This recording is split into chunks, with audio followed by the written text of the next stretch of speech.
There we are. All right. Well, looks like the president is just jumping in here. Boss. Let me go see if that's true here. Inspired millions, and tonight all who knew him and loved him are united in shock and horror. Charlie was a patriot who devoted his life to the cause of open debate and the country that he loved so much, the United States of America. He fought for liberty, democracy, justice, and the American people. He's a martyr for truth and freedom, and there's never been anyone who was so respected by youth. Charlie was also a man of deep, deep faith, and we take comfort in the knowledge that he is now at peace with God in heaven. Our prayers are with his wife, Erica, the two young, beloved children, and his entire family, who he loved more than anything in the world. We ask God to watch over them in this terrible hour of heartache and pain. This is a dark moment for America. Charlie Kirk traveled the nation, joyfully engaging with everyone interested in good faith debate. His mission was to bring young people into the political process, which he did better than anybody ever, to share his love of country and to spread the simple words of common sense.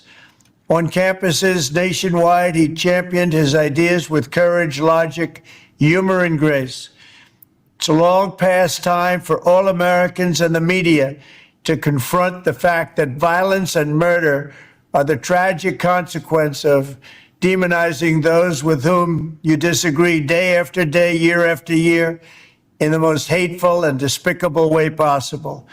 For years, those on the radical left have compared wonderful Americans like Charlie to Nazis and the world's worst mass murderers and criminals. This kind of rhetoric is directly responsible for the terrorism that we're seeing in our country today, and it must stop right now. My administration will find each and every one of those who contributed to this atrocity and to other political violence, including the organizations that fund it and support it, as well as those who go after our judges, law enforcement officials, and everyone else who brings order to our country. From the attack on my life in Butler, Pennsylvania last year, which killed a husband and father, to the attacks on ICE agents, to the vicious murder of a healthcare executive in the streets of New York, to the shooting of House Majority Leader Steve Scalise and 3 others, radical left political violence has hurt too many innocent people and taken too many lives. Tonight, I ask all Americans to commit themselves to the American values for which Charlie Kirk lived and died, the values of free speech, citizenship, the rule of law, and the patriotic devotion and love of God.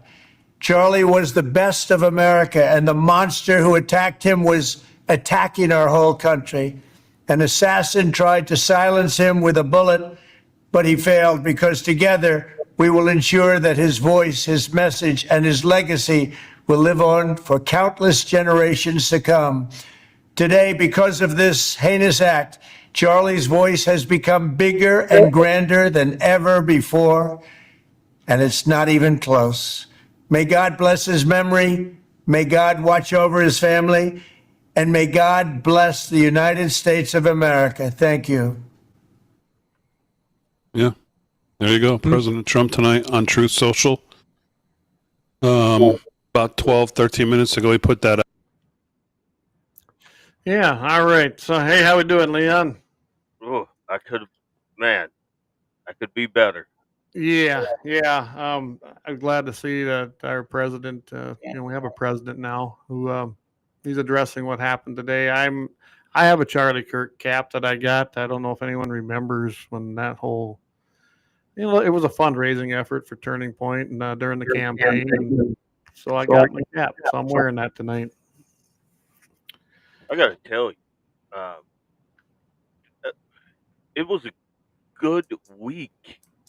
Like, I had been having a very good week. A couple of really good business plans came together. Me and Eli just wrapped up 2 days of fun in Bismarck. Uh, the day was going great, Yeah. and then this happened. I just, and it has sparked, and we can talk about this later, but it has sparked among my own friend group some really, really hard conversations about what we do to protect ourselves against the radical left, because it's a problem. It is Yeah. a problem now.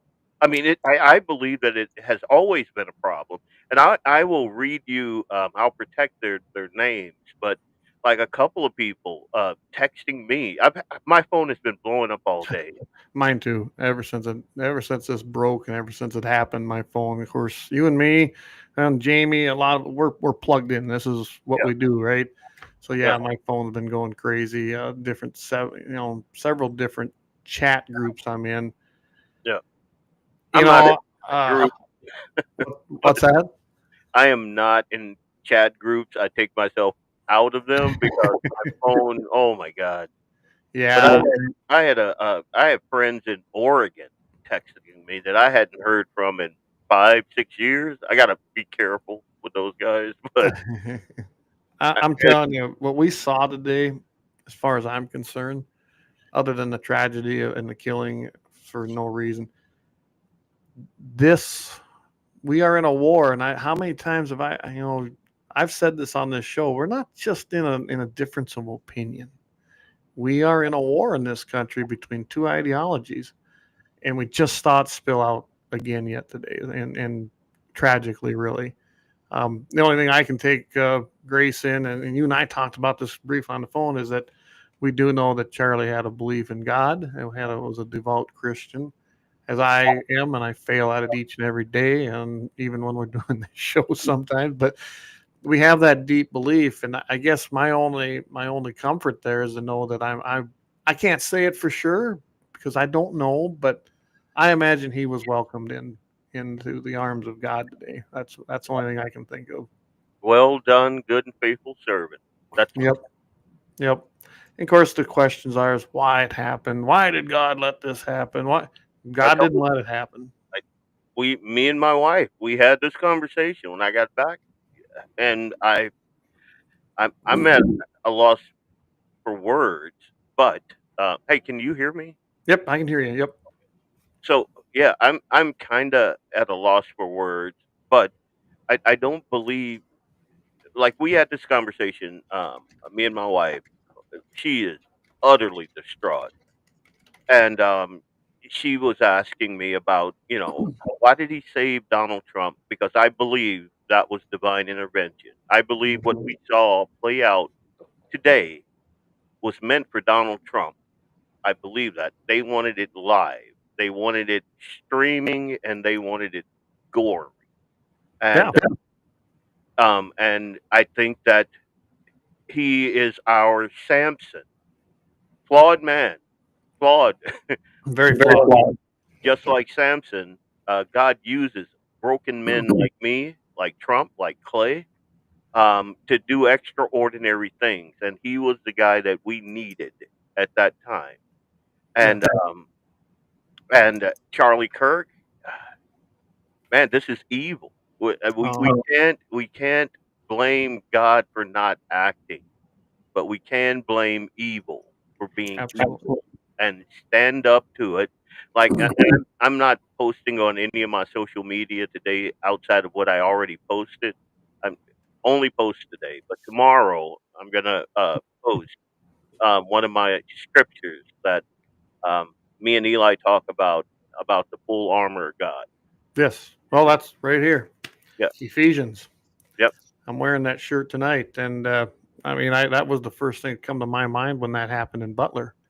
In yep. fact, I made the T-shirts not so much to make a profit on them, but I thought that'd be a great one for people to see. I don't know if you've ever seen those, but I do I believe need that one of we those. had divine interaction right there on that day in Pennsylvania. I'm gonna need one of those.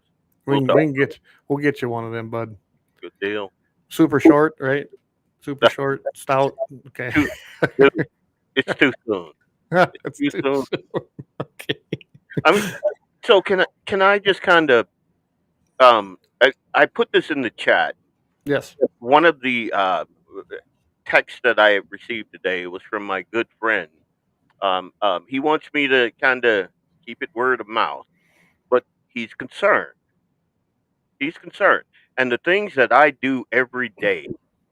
Even our good friend Jamie today, when we had a conversation, he's like he's going to change some things, and these are things that I do every day. Things that I'm going to talk about on my podcast, Blackbeard Logic. But these are just the things that I have been doing like little by little for like 10 years. Right. But we need to be resilient. We cannot cower. We have to be like one of the things that I love about Charlie Kirk is the fact that he's not a Marine. He's not a hard charging badass Navy SEAL. He's not one of those guys. But the Right. guy is fearless.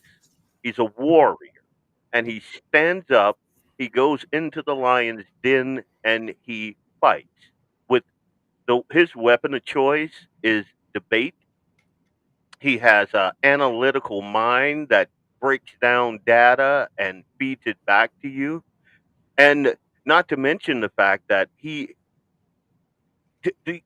thing that America is founded on is debate in the town square, open debate, so we don't go to the second option, which is the Second Amendment option, Yeah.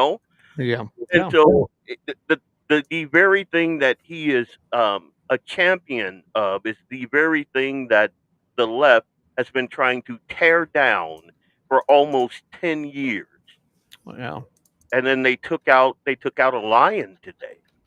I don't think that I think that him as a martyr, especially his mindset and what he was going for. I don't think that that's dead. I I don't don't. think so either. I think in one evil action, they woke us up. I saw a Greg Gutfeld drop the F bomb on Fox, and he's like, basically, what he said was, you think that you have us basically backpedaling, or you think that you caught us sleeping or something to that effect. But in truth, you woke us the fuck up. Yeah. Is what he said. Well, Excuse my French. I do believe that, remember I mentioned this when we were on the phone. I go, they think they've silenced him. They haven't silenced. They might have silenced his voice, but his ideas and his whole mission carries on. I Yep. do believe. I think Turning Point USA will now become one of the biggest movements just behind MAGA. Honestly, Yeah. that was a movement too. Whether anyone wants to, make America great, which is a great slogan, right? And one I can get behind. But that was a movement. I think you're going to see this happen. I think they're going to go hand in hand. And right now, yeah, they made a martyr. But I tell you what, I'm going to go to some of these comments because people have been commenting all day, really. But hey, Brian, good to see you. Tom, Tom's joining us again here. Good to have Tom Donaldson with us. Waylon, Eric, Trampus actually stopped here. Actually, when he left for today, because I was giving him some stuff for an event this weekend. I walked in on this and I didn't know what happened. I caught Jack Prosopic just talking about it, and I didn't. It's like something happened, and then boom, after the commercial break, there it comes. So yeah, it was quite shocking for me to hear it, especially when I just got done watching the guy, Yep. And then you got, hey, Dan, good to have you on here. Good to have Lynette. She says, I agree. It was such a beautiful day. Yeah, it really was. You're talking. It was a good week. It was a good day. Yeah. And then this happens. Lynette says, so now's the time to start fighting back. But how? I'm not for shooting people in the neck. And I guess I answer that with this. We need to be vigilant, but I've always said that. Fight, yes. How do we fight back? Well, I don't know. Charlie Kirk gave us a pretty good example, didn't he? Mm. Now, what would have saved Charlie? Nothing, honestly. I mean, Charlie was out there. I mean, he didn't even have protective quote glass up there, ballistic glass. Yeah. He just got up there with no fear. What And would that say, though? I believe the reason he did not have ballistic glass and armed security all over the place is because he didn't want that type of debate. Right. He wanted the ambiance as you have an opinion. Come up here, let's talk about it. Well, and if you disagreed with him, he welcomed you. You were first. Come on up. Yep, yep. And let's remember, this didn't happen from the crowd of the people that were basically coming up to the mic. Where this took place, we don't know yet. Obviously, an elevated position, and they're right now I've heard reports 200 plus yards. I don't think they really know because they don't really know where it come from yet. From what I know, because I've heard all the speculation, but that don't mean that it's fact. You know what I mean? I'm friends with a couple of special forces guys. Okay. Yeah, they like I and I know Chafe is his heart's in the right place. I got it, you know. But the folks that I've been talking to, and I feel this way too. When I saw the first video, I heard it, I saw him, I said rifle. Yep. People were saying, Chafe had said, no, it was closer, it was a handgun, and I'm like, nope, I can see it. And it's like I'm friends with this black sniper. I'm not going to say his name, but he is. And one of these days, I'm going to have him on. He is a total BA man. But he, even him, he was like, yeah, that is from elevated position. That's from a good distance out, and that was an assassination. That's what he said. That And was and if he would allow me, like I'll talk to him. If he will allow me to just kind of scribble out his name, I'll post him when he sent it to me. I want to say tweet, but it wasn't a tweet. A yeah. text. But yeah, it's man. And then like we got two people that have been caught and released, and I call them Patsy number one and Patsy number two, and now they're gonna work on plan. There is a lot going on here. Like, I don't believe our government. I just don't. But Yep. like, we've been lied to so many times, and I just don't believe the official narrative of anything. And unless they got this guy like on video, I'm just probably not going to believe it. I think that this is a tragic thing. We can learn from it 100%. And like Lynette says, what do we do? I remember being in Bismarck, and I'm speaking, and I've always been kind of a boisterous type of guy, and I did not like BLM, nothing they stood for. I think we had not Armstrong, but Kramer and Hovind and a couple of other folks, big wigs there, and some of them were worried about me speaking because there was an element of Black Lives Matter there. And I'm like, my mindset was like Steve Dace, circa 2 election cycles ago, where he's like, let's burn it down, salt the earth, let's do this thing. And that's where my headspace was. And I did get accosted, but I will speak anywhere because I'm not afraid. Charlie was not afraid. We cannot be afraid, and we have to like my message. My message is I'm never going to water it down. I'm never going to be demure for I don't know weak ears. I'm going to be who I am, and to whatever mission that I believe that God has called me to. That's what I'm going to do. And that's what we do to fight back. Like we don't get out in the streets and start shooting, and that's what they do. What I do is I protect mine, I protect my message, and I trumpet Christ everywhere I go. Everywhere I go, I try, and I'm flawed. You know that. Well, and I think that's where you guys like same thing. I've spoke all over the Dakotas in different places. Crowds as little as 20, crowds over 1,000. Whatever. and I never had fear. I mean, there's always that element out there, I suppose. Of course, you and I are small potatoes compared to the presence Charlie Kirk had. When it- Yep. But I guarantee you that we have our haters out there, Leon. I guarantee it. And I guess I never feared that. I guess I figured if it was meant to happen, it was gonna. But I figured that I had that armor that we speak of in Ephesians, and Yep. I've never feared it. What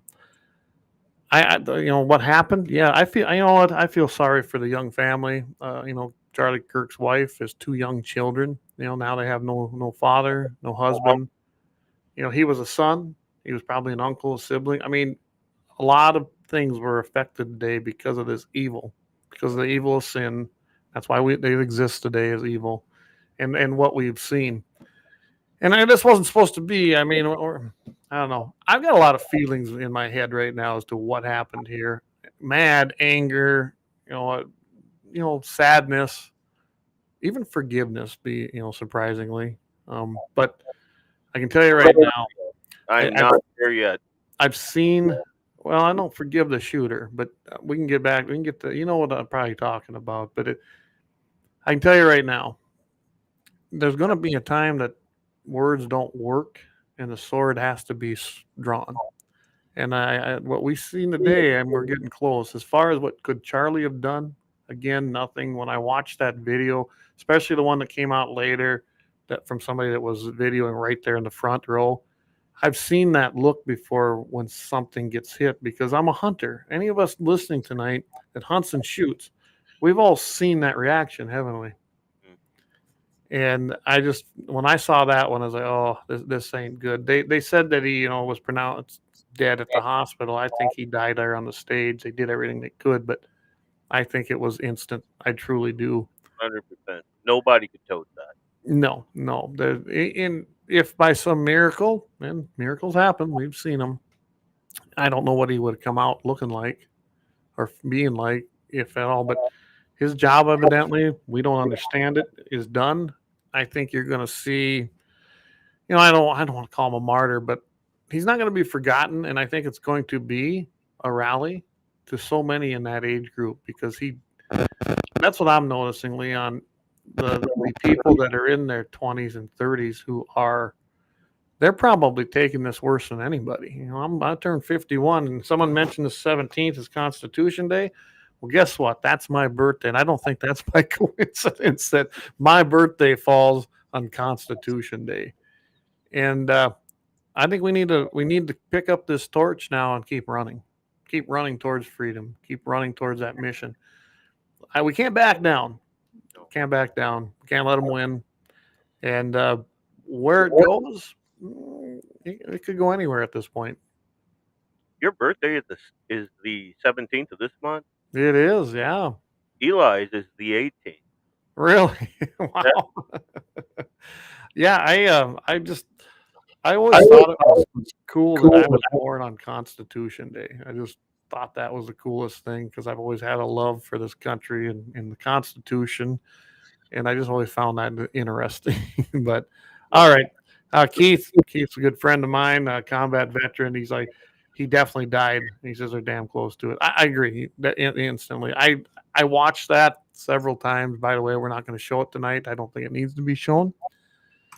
And I have no doubt that, yeah, if it wasn't instantly, it was really close because I've seen that when I've shot deer when I'm out hunting.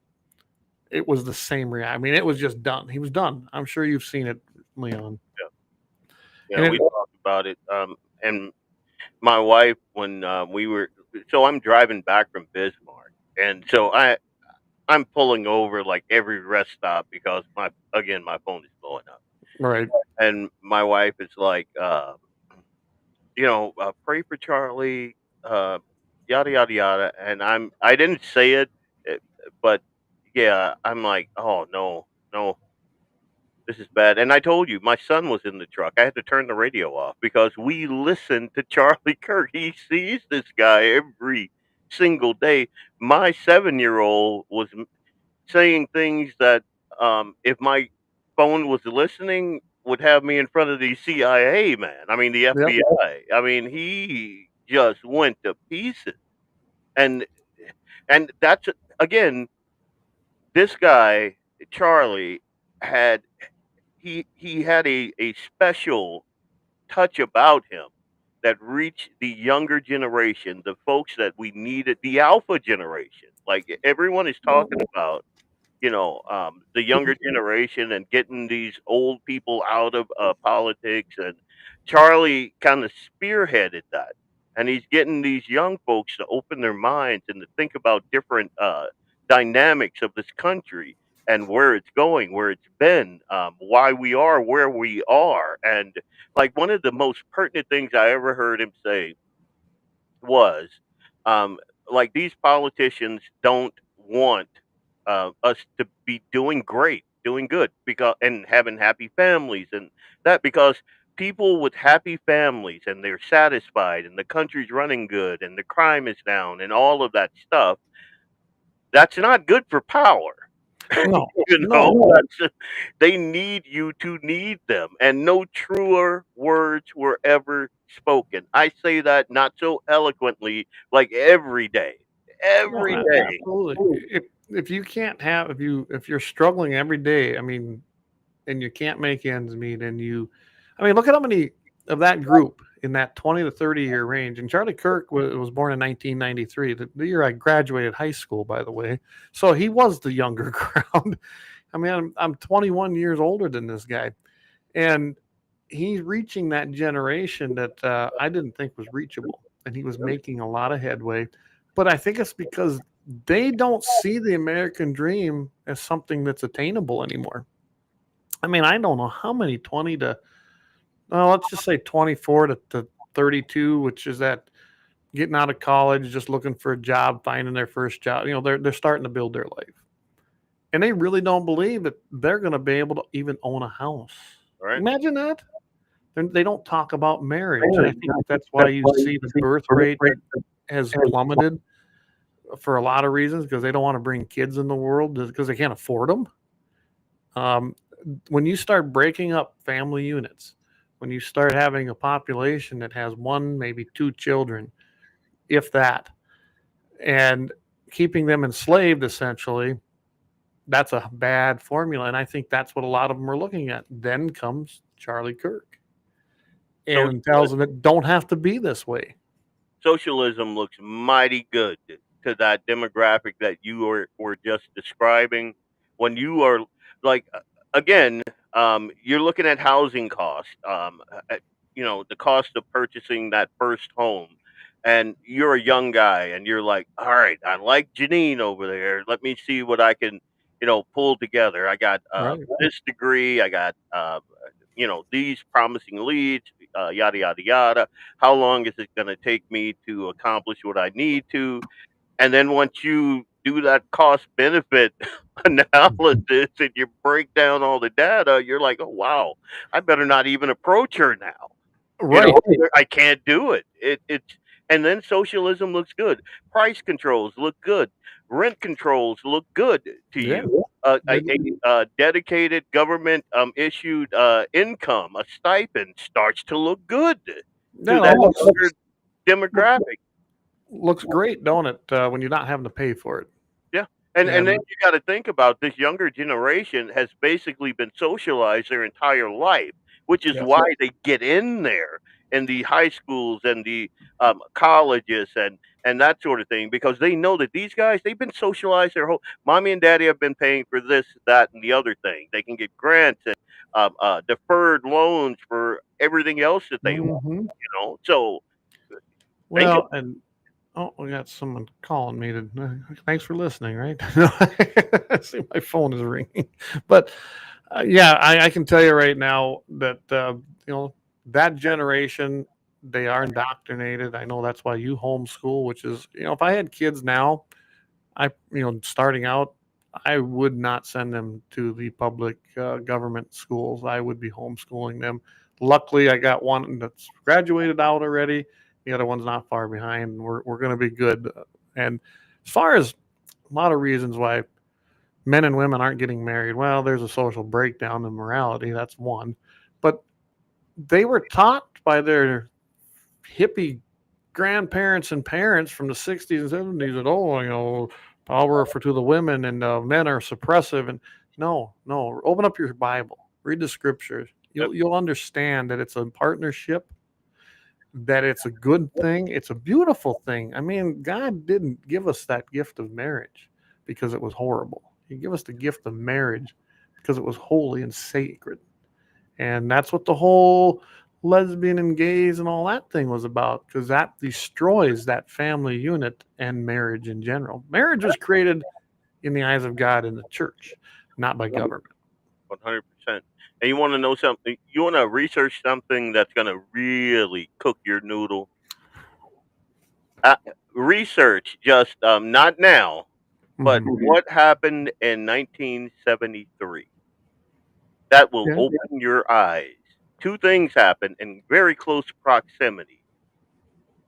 They pulled the draft and Roe versus Wade. There you go. And so men no longer had that drive. You didn't need to have a purpose now. Your purpose on this earth is to provide and protect. And they're saying, no, go study, French drawings and whatever, and daffodils and whatever. We don't need you to sign up for service to something outside of yourself, something better than yourself, greater than you, this abstract vision that is America. No, don't even worry about that. Focus on you. What are you feeling? And then the soy boys came. And then with Roe versus Wade, and then shortly after that, no fault divorce, and this and like the family unit was under withering fire, and everyone was blind to it. And I'll tell you this: you were talking about us homeschooling. I was in Home Depot 3 days ago. I I saw a guy, a little African guy. I didn't recognize him at first, but he recognized me for some real weird reason. I hadn't seen him in like 25 some odd years. No, just since 1998, I think. I worked at KSI. It was the sister company of Federal Beef here. Okay. So we kind of went on our life tracks. He's got 4 boys, and I was telling him about my kids and everything, and then I asked him about his kids, and he's like, "I have 4 sons.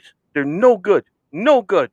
And I said, "What do you mean? The schools, they ruined my boys. They're no good, no good." And I'm like, "We homeschool," and he like got on his knees. He was like, "You did it right. You did it right."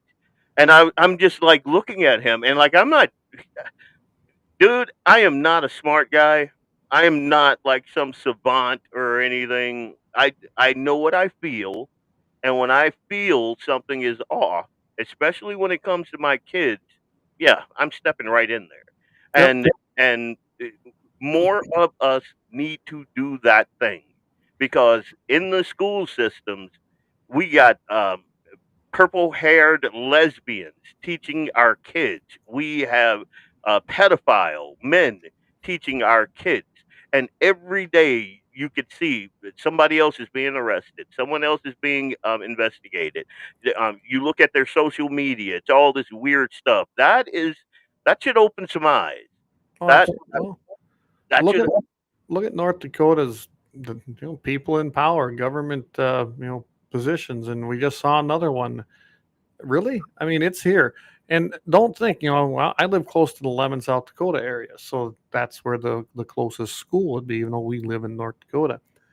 Yeah, Lemon's not immune. I've been able to fight those battles and even get things thrown out because of, I don't know, I usually I fire people when they don't do their jobs to the what my satisfaction is, but you don't get to do that there.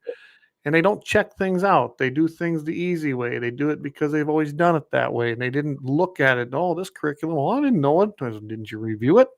Well, no, they've always used it. That's an excuse. You failed. But they don't hear that anymore.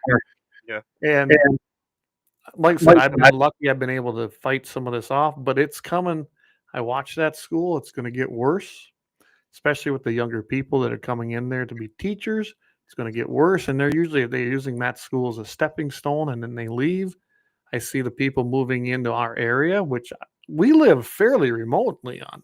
Yeah. And we're starting to see these people seep into our areas now too, which is not a good. I don't welcome these people. I don't want any new people like that here, because they're not here to embrace what we do. They're here to change our way of life. They're like little viruses coming in, and they will spread. Don't So get hey, me started on that. let's go over a few of these comments. Trevor Shine, he says, hey, he goes, come out all across America. 17th is Constitution Day, protest day. We will stand for this no more. Share, share, share. Eric Newman, he goes, the guy that was talking to him at the time, he's talking about Charlie Kirk. He says, I think he's tied with the shooter because of what the discussion was, and that's my opinion. I could Oh, see that correlation too. yep. Like I don't know. I don't Well, know I don't either. deeper is at play there. But Well, yeah, I can definitely see how you could draw that conclusion. and that was the first thing, him and his brother and I were chatting about this in a text, and he said that. And yeah, I could see it too. I mean, there's gonna be a lot of questions. I think there's gonna be more even after we find out, if you know what I mean. Keith Horse said, yeah, I think he died instantly. Rick Welch, he says, a white background with no evidence of an exit wound is what makes me scratch my head. Yeah, it depends on. I'd have to get a better look at the actual trajectory of what was happening there and what kind of bullet was being used. I don't know any of these things, so I'm not going to jump there just yet, because I'm a shooter. Leon's a shooter. A lot of people that listen to this program are shooters. It all has to do with where it comes from, how it comes, the velocity. I mean, there's a lot of things that go into dictating what comes out on the exit wound. So Doug Thompson says, if this was a BLM person, there would be riots in the streets. But from this, there will only be prayer vigils across the country. Conservatives are the problem side of this. This country needs to get a serious revival back to how the country is founded. There is too much complacency. I think I've seen it happen after Trump was elected, and then after he took office, I've seen a huge drop and complacency setting in because people felt safe now, in my opinion, and we're far from it. This was just a pause, a big pause. I don't even see it as a pause. I No, dude, it has to be a way of life. It has to be. It can't be when something bad happens, we all jump. It cannot be that. right? You have to live it, and that's One, I've been sounding this alarm. That T-shirt I seen that says, "Hey, I need new conspiracy theories." Mine all came true. It's kind of true. I mean, you and me, a bunch of we've been saying these things, but David Fetting, you're right. David says, I'm behind here, but I don't advise anyone to see the video of Charlie being shot if you still have the innocence of not seeing anything like it before. Probably true. It's pretty clear cut. Keith O'Donnell, and I agree with this one. Feminism definitely has played a part in the destruction of the family unit. I don't disagree with that at all. Yeah, let's see. Oh, this is my nephew, Colton. He says, as someone in the age range in which you are all talking about, guys are absolutely spot on about the American dream, seeming unattainable to my generation. Charlie was shown on YouTube shorts, Facebook reels, etc. for years and truly welcomed in a new age of people being introduced to an entire different side of politics that is being shoved down their throats by schools and society. Man, that's dead on, isn't it? 100%. And that's, I think, what was the phenomenon. Charlie Kirk was focused. He had a goal. He was. I think he even enrolled in college and dropped out, didn't he? He did. And, Yep. and said, "This is no good." Gee, I know a guy like that. Oh, that's right. I'm looking at him right here in the mirror. Anyway, because I couldn't be. Yeah, that's a whole nother conversation. But Charlie did that, and he said, he set out on a mission. He wanted to reach the people, and he did. And I saw a guy that was talking about him today that evidently helped him out with that and helped him out with the financing when he first set up and getting, Turning Point USA on its feet and doing. He had a mission and a goal. Not just the people. He had a target demo Absolutely. that was spot on. And then, like, I'm not a big contrary to popular belief, I'm not a big social media guy. Like so, like I've had an Instagram forever. I think I may have posted just one or two deals on it, and I just reopened it up like once you and I and Jamie started talking, and but Charlie, he had the pulse of what young people Yes. were like. That the way they ingested information is not the way you and I like. I'll still sit here and I'll read through a white paper, like that's kind of Yeah. what my dad. He still likes to feel a paper in his hand as he, but you know, the younger demographic, they like sound bites, and so he was spot on with that. So like Instagram, and I'm getting some feedback too. Yeah. Hearing That, that too. Hey, NSA, knock it off.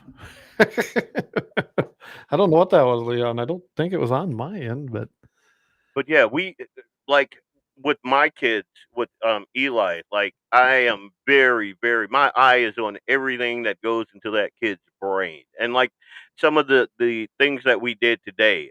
Went got him a peep site. Got out, made a couple of reels, was just waiting to upload them because my whole thing is you got a boy, he should not be in front of a screen ever. He needs to touch grass. He shouldn't have any bling outside of a coyote, hide or something, some brass, that sort of there you thing. go. And like he got some of that today too, and it got man, you have no idea how bad today sucked. I Eli had a great day. Great day. People were giving him stuff because his birthday is next week. Like he got a yote pelt. He was like, I mean, he had this thing Cool. on everybody we saw. He was like, "Hey, look what I got here!" And they after they jumped, and his little 7-year-old, and then we went and got him a peep sight on his bow, and then he started just whacking that bullseye like nobody's business because he's been doing it just by eyeballing it, and he's pretty doggone good. And then he got used to that peep sight. Oh my god! Like he was Lovely, huh? hacking that thing all day long, and then we get in the car and this happened. Like Yeah. it's a thing, And and it sparks another conversation. And I, you hear that? I do. I hear that you're moving too much, evidently. Oh, probably. I Well, don't know. By the way, so I got to tell everybody, I just was told that I'm not getting a lot. You're right. The Twitter, for whatever reason, the Twitter feed, it's live. I just went and checked. It is there, but it is not coming through in the comments. And I don't know how to fix that, especially when we're live this way. So if you want to participate, you're probably going to have to roll over to one of the other platforms, unfortunately. So just letting everybody know that. I'm going to finish up a few of these, and we're probably going to have to take a quick break. I mean, we're not radio, but we still got to take some breaks. Eric Glasser says, I am a bot confused. He's just being funny. He says, do they or do they not have a shooter in custody? So here's what I got on the last of this, Leon. Maybe I haven't heard any other updates. I got my other channel on over here, but they've had two people in custody and they've both been released. As you said, Patsy 1 and Patsy 2 are now been released. So far as I know, they have not arrested anybody else, and I'm not seeing it come across the feed over here. me either. Yeah, I'm on a couple of chat groups, and they were like, "Oh, so they arrested another guy. They got a guy in custody." I'm like, "So that was Plan B. Let's see how long that lasts." Yep.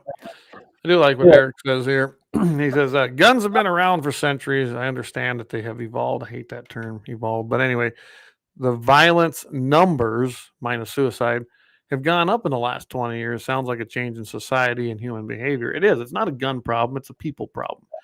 And that really does correlate with the breakdown of society. And that's just not here. You can go look at the Roman Empire and their breakdown and what was their demise. Look at any society that's been around. We're past the expiration date in all honesty.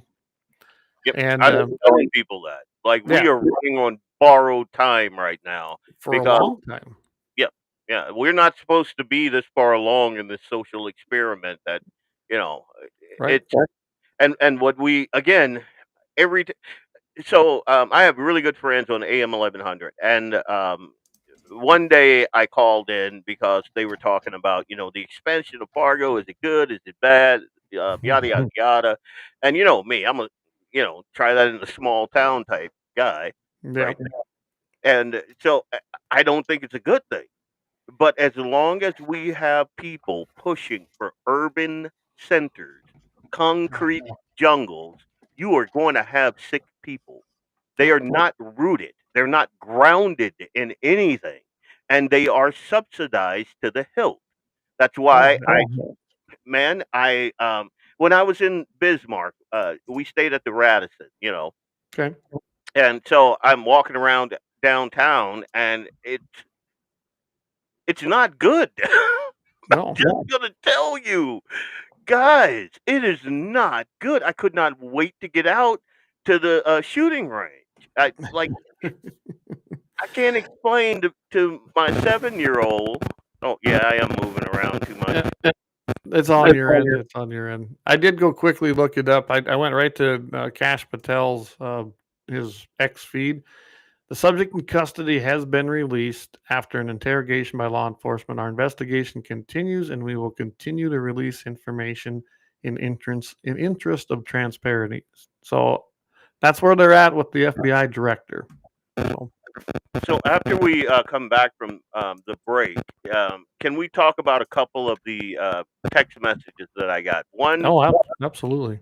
One of them involves churches and what we should do to kind of protect ourselves as conservatives, as Catholics or Protestants, whatever you are, whatever your denomination. What do you do? And the second one is I got a really good friend who's a really big name in the Republican, conservative, libertarian sphere here in North Dakota politics, and he reached out to me because he's concerned. So I kind of want to, if we can just touch on those two things, on the other side of the break. Absolutely. And I'm just so armed and absurd. He said Turning Point was more than just YouTube videos. It was an entire movement. And Charlie was a great speaker that gave everybody a voice. He'll be greatly missed. And that's what we talked about earlier. Turning Point USA is a movement, and it's not going away. I think it's going to get stronger. I think it's going to get bigger. And I think you're going to see that generation that was following him. I mean, it's like any other thing we've seen in history. When you take out a leader, one of two things happens. Either the movement fizzles and is defeated because it was already maybe on rocky ground, or guess what? It explodes and becomes a whole nother thing. And I think that's where this one will go. So Doug says, or the school shooting in Colorado this morning. Yeah. We've got that. And Lynette pointed out, what about the poor girl got stabbed in the neck? That's a whole nother thing. You want to talk about a societal problem there. We are broken, man. They just sat there. Society. They just sat there. Yeah. My wife asked me that same thing. She watched that video and she's like, they all just sat around, and I'm like, yeah, that's we're conditioned to do that. If it's a meat or a clay, I would have put him down at the second I saw him stand up. I would have put him down. Yep. But we are conditioned to pull our phones out. Daniel Penny. I mean, my God, what they put that guy through. You remember that guy on the subway? Isn't that horrible? Well, let's video it. Yeah. Yeah.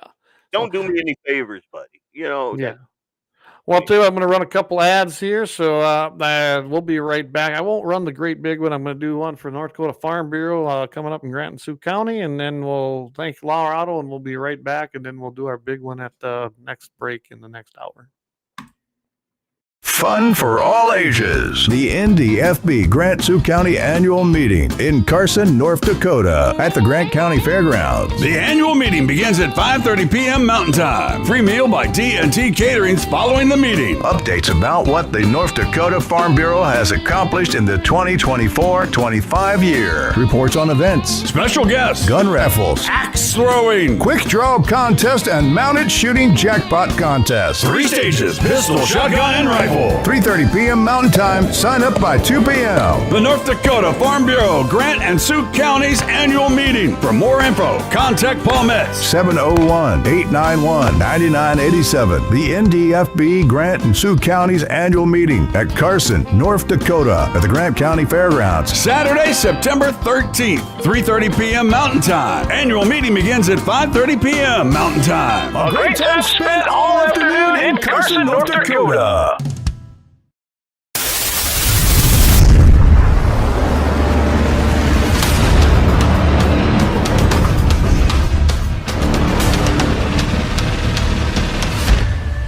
Lauer Auto Repair, located at 309 South Washington Street in Bismarck, North Dakota. Give them a call at 701-258-6308. The team of mechanics at Lauer Auto can take care of any problem your vehicle is having. And when you do business with Lauer, you can be assured you're doing business with a pro Second Amendment America First repair shop. There are plenty of other auto repair shops in the Bismarck-Mandan area. But why take a chance at patronizing a shop that might not have your beliefs at heart? Make no mistake.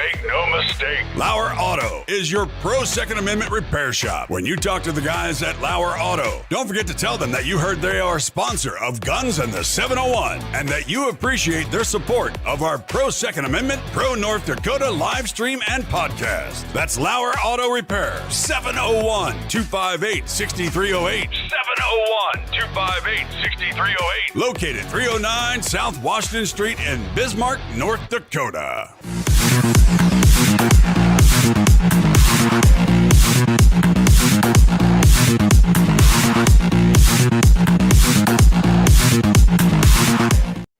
All right, we are back. We are joined by our friend Leon Blackbeard Logic every Friday night. If I remember right, 6 to 8, right? Central Time?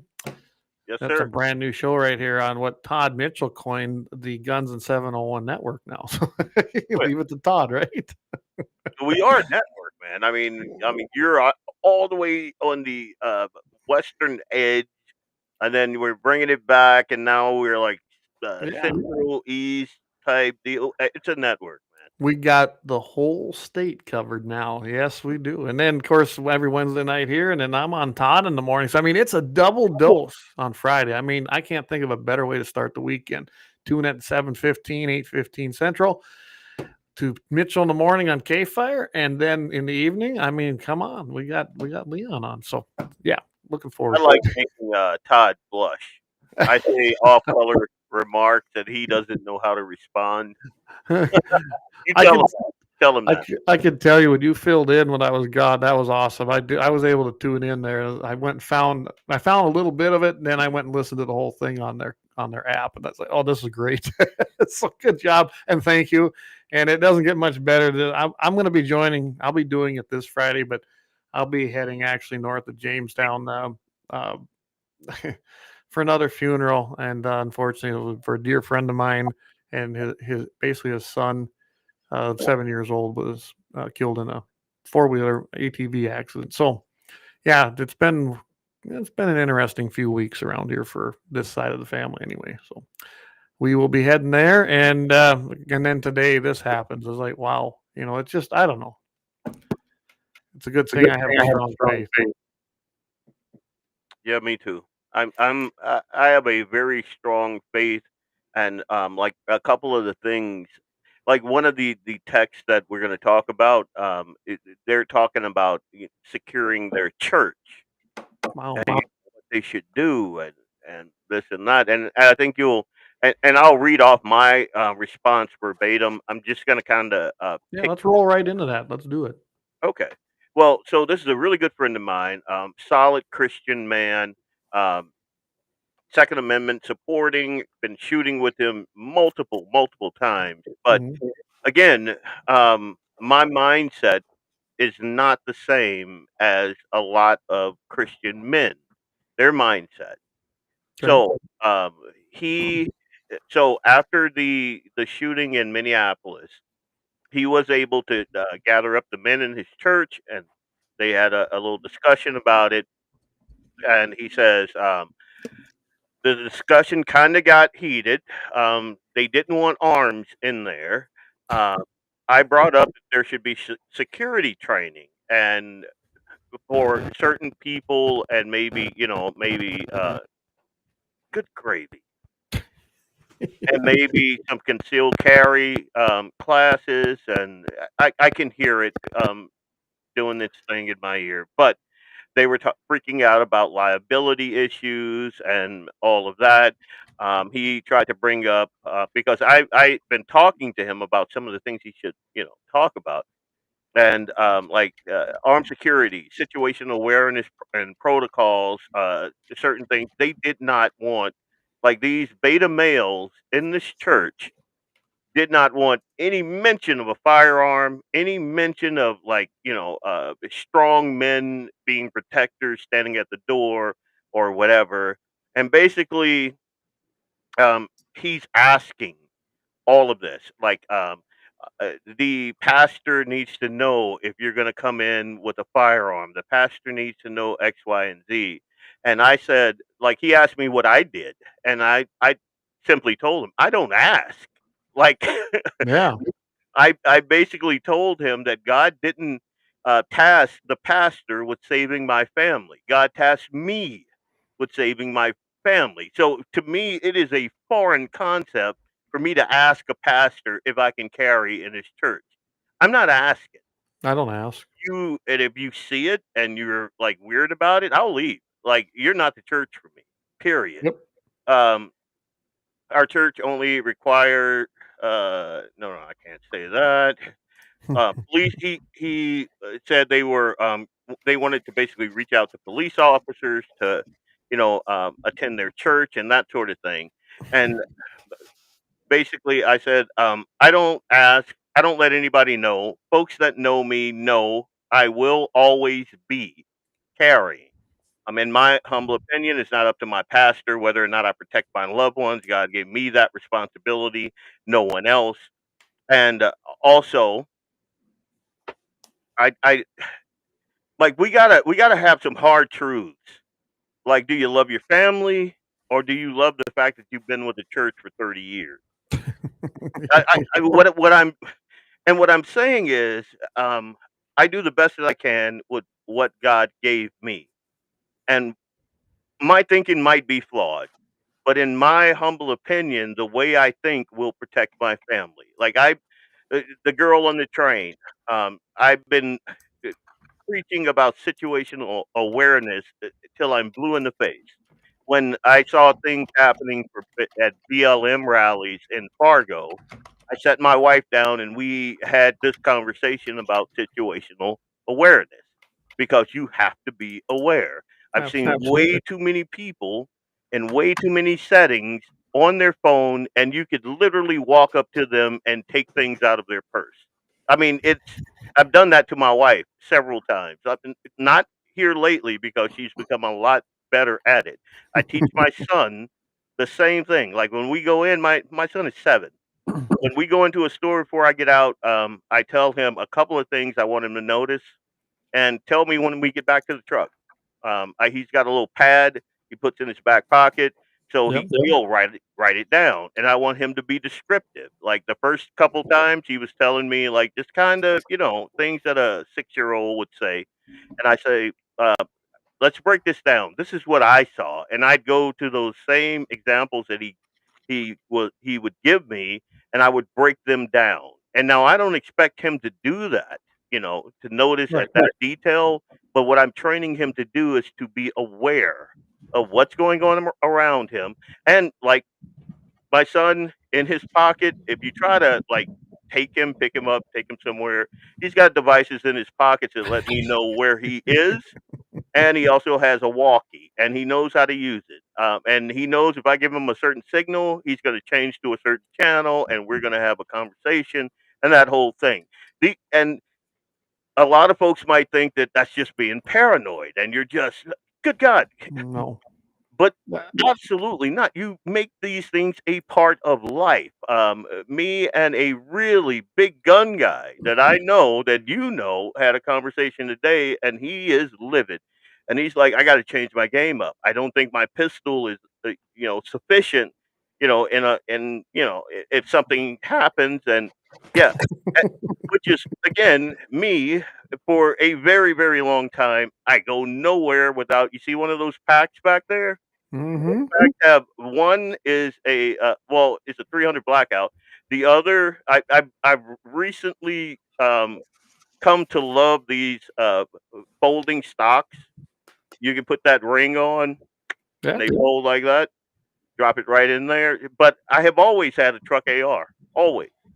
Either the Well, 300 blackout or the so Leon, I just got to jump in here. So you talk about the packs, and then I carry a red backpack. Anyone that knows me, when I go somewhere, I always have my red backpack with me. Now, uh, what goes in and out of it changes sometimes, depending on what buildings I go into, and I try to avoid buildings that infringe, but sometimes I have to go into them. So, that changes. But yes, I carry a notebook or I carry my whatever I'm doing. But trust me, there's more in that backpack yeah, than than just paperwork.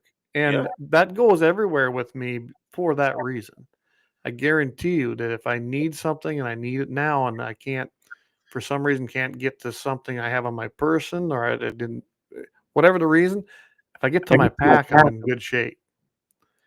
Yeah, And never be a instance where like any of us, a God fearing, patriotic, Second Amendment guys, should be caught unawares, caught sleeping in a baseball term. But there well, should never be a situation. And I have seen like again in Fargo when that guy hopped out and he started shooting at the cops. Had I been there, that would have been a very very very short exchange. But right. no one is thinking like that. And it's sad that No. you have to, but no, I take that back. It is not sad that you have to. You are a protector. You are a defender. And if you are hurting society, which my son, my wife has to operate in that environment, then I'm going to make sure that when something happens, I'm able to make it as safe as possible for them. I could care less about your daddy issues and whether or not I'm being a crazy right wing extremist or any of that stuff. Soup to nuts. That's what I'm here for. That's it. Absolutely. And I'm not, I'm, anyone knows me, I don't really do well with infringement. Okay. And I just, like you said, I don't ask. I don't ask. I guarantee you, and I don't really care who gets pissed or I just don't give a crap what you think. I've walked into many churches carrying. I ignore the signs I see on businesses that say you can't carry here. You know what? Kiss my ass. Now, I guess if you ask me to leave, I'll leave. Uh, Usually, if I see that sign, I don't want to go to that business anyway. But like I've been to I don't know how many malls where I'm going to a business that sells guns for criminy sakes. Oh, you're not allowed to carry here. Oh, really? Yeah. Well, I don't see no metal detectors, and you're sure not frisking me. So bye bye. My own church that I go to, I carry in there every Sunday when I'm there. Which is most Sundays unless I'm gone out of the area. But I really don't care about the rules or what you say. I might have even been known to do it in some places that, well, we don't want to admit anything here, but you Yeah, know what I'm getting at. be smart. And I can tell you right now, nobody knew, and the place was safer for it. Okay. I always laugh when you see a school and they say no guns allowed. Really? Well, how many times have we seen soft targets, Yep. gun-free zones become killing zones because nobody did anything? Just like nobody did anything on the train in North Carolina, I believe it was, where the Yep. lady got stabbed. Now, I don't know about you, but if I'm sitting there and I actually look over and see a guy that's going to stab someone, guess what? I'm going to ventilate him and help him assume room temperature. I'm There not even were going to three. hesitate.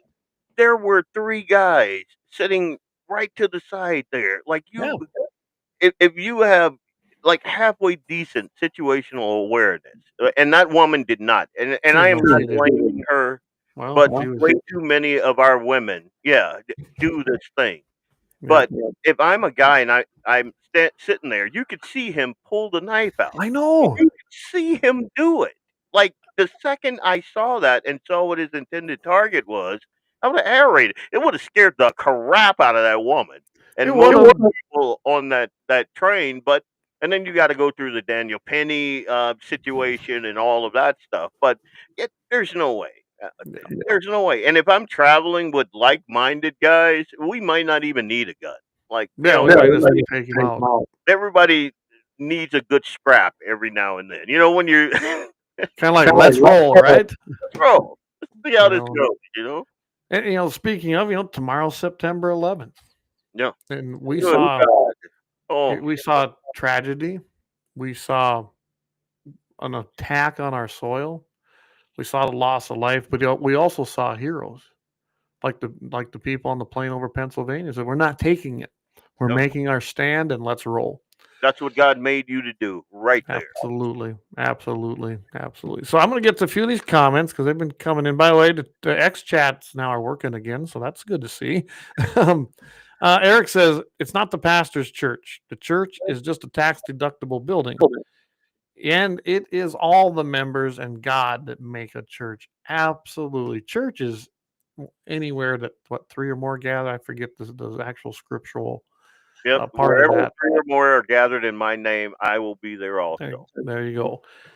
I'm not quite. I mean, I've read it a couple times, but I don't have it memorized yet, Leon.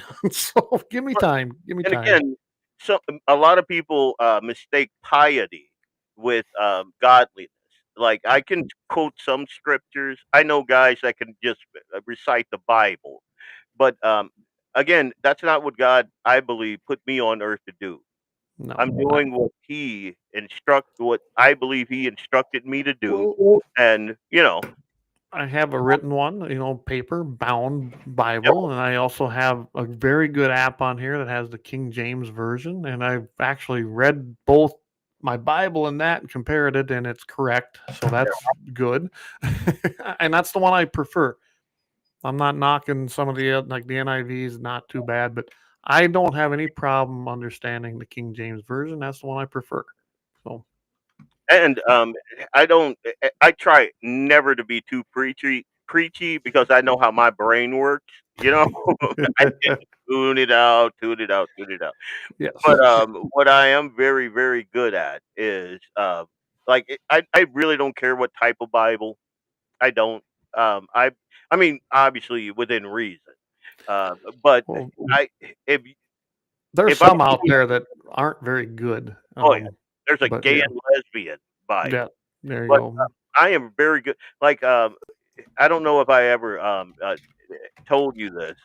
My wife and I 10 years ago we were having issues. Okay. And she did the smart thing, and she was like, "You know what? When you get your crap together, give me a call." And I'm like, "Wait, what's going on?" It broke me, man. It broke me, and it didn't matter what church I went to. I happened to be driving that one day. We had been apart for about a year, and I was driving and blubbering like a baby, and asking God, I'm like, dude, I've been doing everything you asked me to do. I know the time is now. The time was like last week. The time, no, it wasn't it wasn't in my time frame. It was his time frame. And I Absolutely. happened to pull over at this church, and Dave Mata was the pastor there, and he happened to be there. And that guy ministered to me. I was not a Methodist. I had never been in his church before, but that's the way I believe that God works. I think that we put way too much faith in different denominations and literature and all of that. God, He wants to speak to you. He's a father. You have to have a personal relationship. You can read and memorize all you want. See? If you don't have that personal relationship, I mean, the book is the book. It's the true word of God. Okay, that's where we should be getting our basis. But again, you have to have that very personal, true relationship. And I know a lot of people on here probably never heard me talk like that because I don't go around beating you on the head with it, right? Don't But do that. I can tell you right now, I'm far from perfect, and my past is my past. Yes, I was not exactly a practicing Christian. Not that I didn't believe, just didn't practice it. and didn't have a personal relationship. Yep. That happened, and I'm not going to go into that on this show, but I didn't see it coming either, Leon. Me neither. And there it happened, and I was like, "Gotcha, loud and clear." 100%. The way I describe it is, I'm his son. I Yep. listen. I talk to him, and I'm like, hey, and I don't talk to Eli like I would talk to you, and I believe that's the way he talks to me. He breaks it down like I need it. Sometimes Well, it's hard yeah, to swallow. Sometimes I'm ab- like, wait a minute, Jamie's absolutely. over there doing X, Y, and Z, and you're not Jamie, son. Sit down. Well, We need to have a talk. and You I've know, had too many things in my life that have happened that there is absolutely no way God's hand wasn't involved, because I just I said, "Okay, it's in your hands." yep, And I've lived by that for a long time. That's why when people talk about, even, I'm an egg producer, right? Granted, I'm in a different situation than most, but I don't fret about the market. I don't fret about the weather. I pray. And I can tell you for a fact that it may not have been how I wanted it to go, but our family and our place has always come through and always been taken care of in some form. The things we needed, not that we wanted. And it's that simple. yeah. Amen, brother. I mean, All it right. is. Yeah. So yeah, hey man, this is welcome to the Bible Hour on Guns and Noise. Hey John, good evening. Great sponsor there, Little Angry Man Firearms. So, I'm Penny, going to go through a look few at of these. Penny. What's that? Look at Penny up there. She's got it nailed down right there. Yes, he did, doesn't he? Jason's a good guy. And by the way, Jason and I, we kind of used to not get along in high school, and I consider we're pretty good friends now. So things change, they really do, and I think Jason's a great guy. So Doug Wolf, he says here, last time I attended church, the preacher was pushing gun control as I was carrying. I haven't been back since, and go find a new church. That's pretty simple. Yep. But we don't let people sit behind us and unintended. I don't either. When I go into a place, Leon, ask my wife where I have to sit. It's never with my back to a door. And she's like, oh, she knows this too. Yep. So I got a good one there. She just knows it. David says, I would love, or I would attend a Leon service. There we go, Leon. Well, man, it's something different. I'll tell you that. Armed in the Surge says, I've been reading the New English translation. It is pretty easy to read for us younger folks. And it may be, I mean, I haven't, and there's a lot of these newer English translations. Even the church I was part of before, it would have been the Wisconsin Evangelical Lutheran Synod. They rewrote it, and well, they didn't rewrote it. They supposedly retranslated it, and I'm just not. I guess there's also for me, it's just I like the way that people talked back when it was first translated, or I don't know. To me, a lot of things, the depth and the meaning just don't resonate with me in New English. They just don't. I 100%. like it, We're and that's dumb. why I like it. Yeah. Yeah. Yeah, you read some, like, even some older works, which is why I love classical.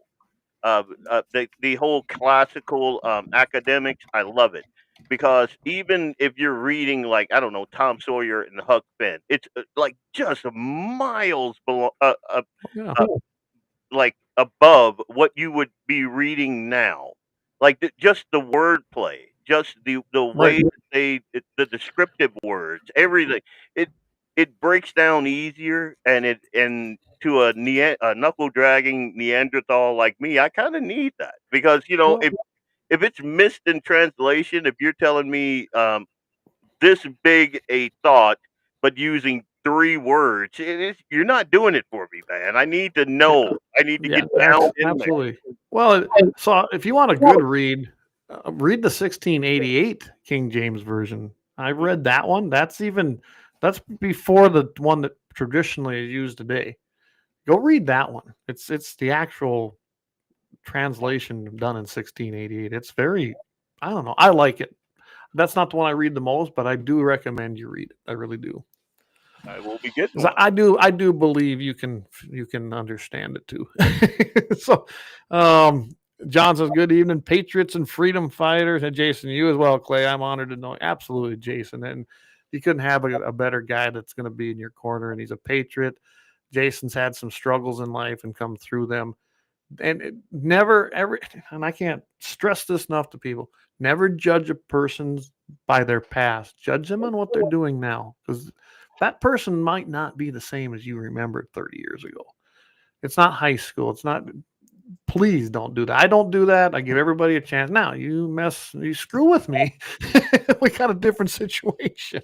But I'm telling you right now, if I were even the person I was 10, 15 years ago, I'd be divorced. Like there's just no way that a woman like my wife would put up with my crap. It just nope. So my wife and I got married. She was 20 and I was 23. We've been married 27 years, and we dated for 4. Now, we didn't live together. We didn't move in. We literally just dated for 4 years, which is rare today. Mm, And I can tell you right now, if it wasn't for my wife, if God wouldn't have sent her to me, mm. I'd probably be in jail today. I don't know. I was probably not on a good path. Read. So, and that's the truth. It really is. So, But Nick, I really want to do this thing. No, you don't. no, All right. yeah. David says, I don't always sit with my back to the door, but when I do, the friend I'm with is a better shot than I. There you go. 100%. That church, Calvary, like there were so many patriots in there that I could, you know, I felt 100% comfortable because Mhm. somebody's gonna get him coming in those doors. So Yeah. Well, our little church was just right here. That's why it was a great church, but everyone dying off, right? 6 members can't really keep a church going, not a building and stuff like that. But anyway, I didn't worry about there because I knew I was carrying. I had very good situational aware. I don't know how many others were in there. We never talked about it because we didn't care. I just assumed that some of the others were in there as well.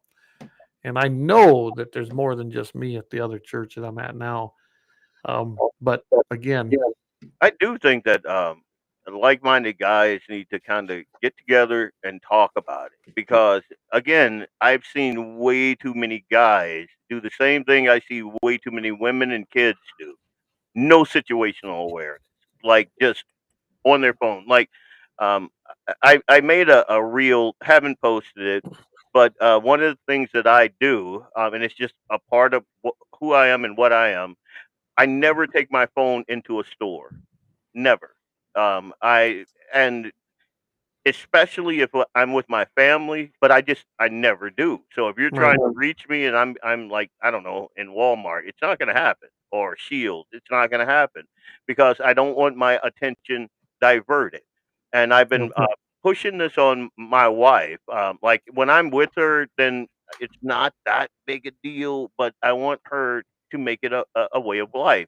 And I think that more guys I think, and I'm just going to say this: we're guys here, except Lynette. Sorry, but I think a lot of us are too soft. I think that we have been lulled into a false sense of security. I think Oh, that absolutely. we say little memes and sound bites like, when you need like when 15 seconds count, a cop is 5 minutes away. I think that's a great little, but we don't live by it. If that were not the case, then we wouldn't have issues like what happened on the public transit. Well, we wouldn't have our wife on a public transit anyway. But Right. But yeah. the fact of Well, the matter is, I see way too many guys falling for that same thing. and I don't, even when I go to big cities, I don't use public transit. I guess I'm just so independent that it just doesn't appeal to me. I did while I was in DC because it was easier to get around downtown. It just is. There's nowhere to park, there's nowhere to drive. But I guarantee you, then I'm at a heightened situational awareness because you don't know what you're going to run into out there. And luckily, we see that it's right now being cleaned up, but I guarantee you there's still issues out there and they'll come back. So let's get a few more of these comments. Sorry, I'm trying to keep up on the comments tonight. That's just, let's see. John, he says, even with today's events, which is awful, please keep Charlie family in your prayers and this great country too. also remember that there's a great gun show in Mobridge this weekend. Even if you don't buy anything, just come look around and talk to fellow patriots, because I feel we could all use that after day. Absolutely. We've got the gun show going on there. Again, expressing and exercising our freedoms and our rights, especially the Second Amendment. John will be there, I'm pretty sure, with little Angerman Firearms. Gene Chalks, who usually listens to this show very, very often, I'm sure he's busy probably setting up for getting ready for that, because he's the guy in charge of it. But you got that. We have the big event that we had the advertisement for up in Carson.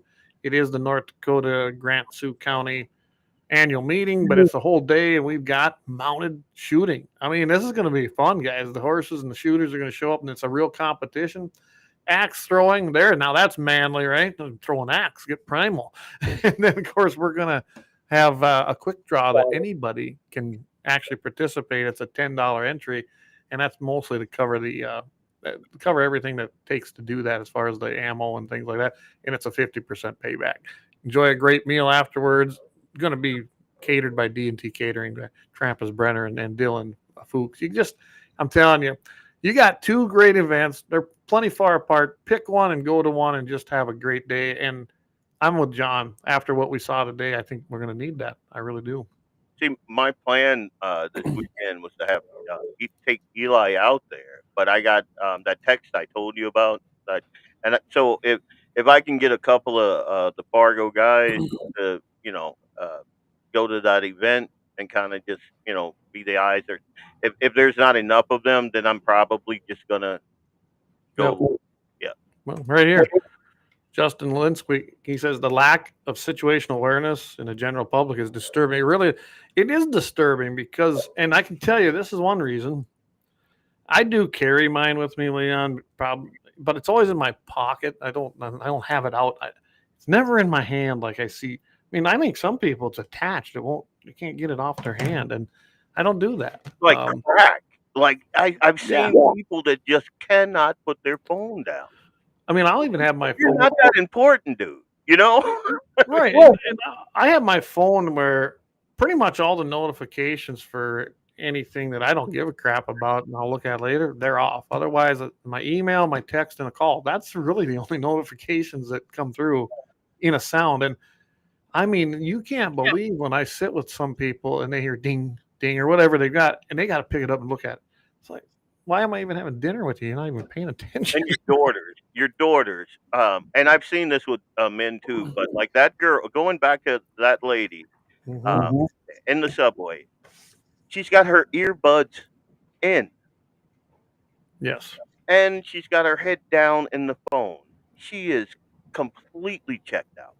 And I've seen these kids with like these well, not these are walkers, but they have these big ear phones on, whatever they're called, the Beats by Dre or whatever. Right. And they're just totally, you could walk right up to them and knock them in the head, and there's not they wouldn't see it coming at all. Wouldn't have a clue, would they? Have a clue. And so we gotta, our kids, they again, touch grass. Yeah. Grass, please. Yes. We've got to get them off of that.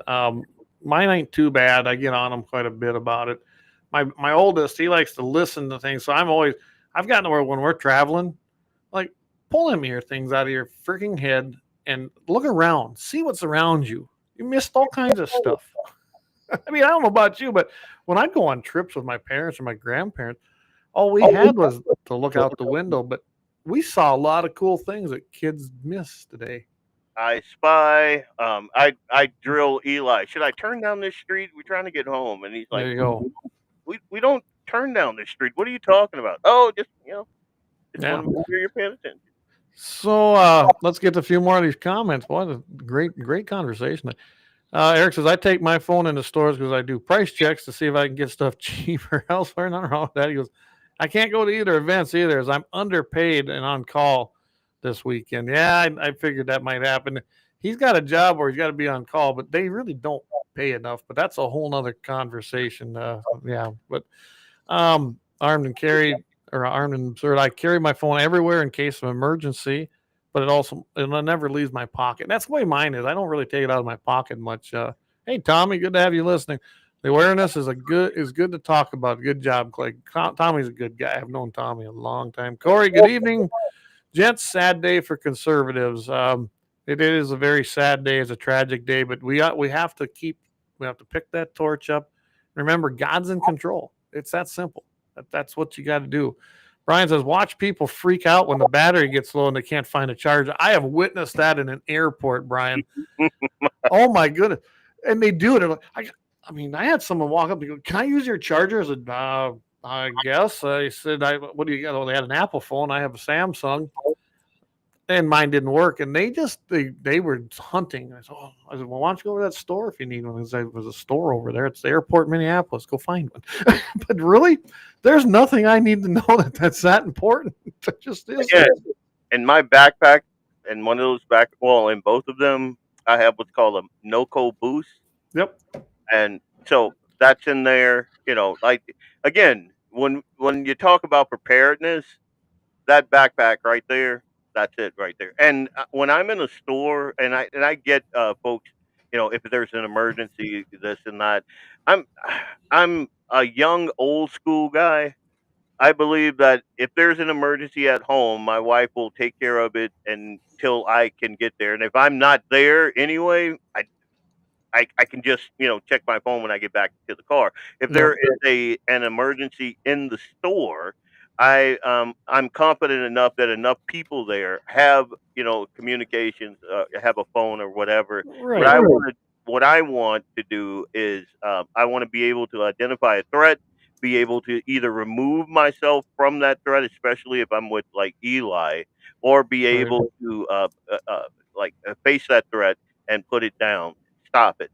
And so those are my, like, when I'm going in an emergency, it's kind of in the back of my head because I'm the responder. I'm the first responder, and that's my mindset. Right. And we are the first responder. Luckily now my boys are at an age where, like I tell everybody, I wouldn't want to go up against my youngest son, especially with a pistol. I think he's better than I am. Yep. And he's got that good eyesight, man. Oh yeah, and he's got that situational awareness. Like I said, we gotta get you out here, Leon, because I just got to show you the place. And we gotta do some hunting, and you can shoot some targets, and we'll send some. You got a couple of tools back there. Yeah, I got some. You can send some freedom seeds downrange on my range. So yeah, all right. Luke Sonnet, he said, email, calls, text, but can't forget those game camera notifications. There you go. A good point.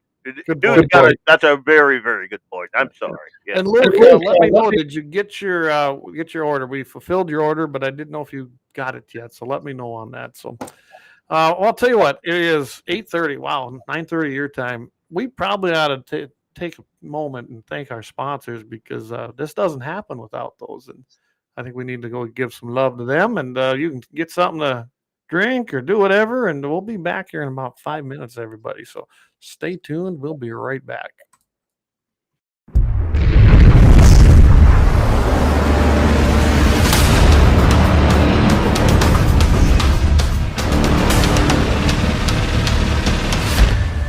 Lauer Auto Repair, located at 309 South Washington Street in Bismarck, North Dakota. Give them a call at 701-258-6308. The team of mechanics at Lauer Auto can take care of any problem your vehicle is having. And when you do business with Lauer, you can be assured you're doing business with a pro Second Amendment America First repair shop. There are plenty of other auto repair shops in the Bismarck-Mandan area. But why take a chance at patronizing a shop that might not have your beliefs at heart? Make no mistake.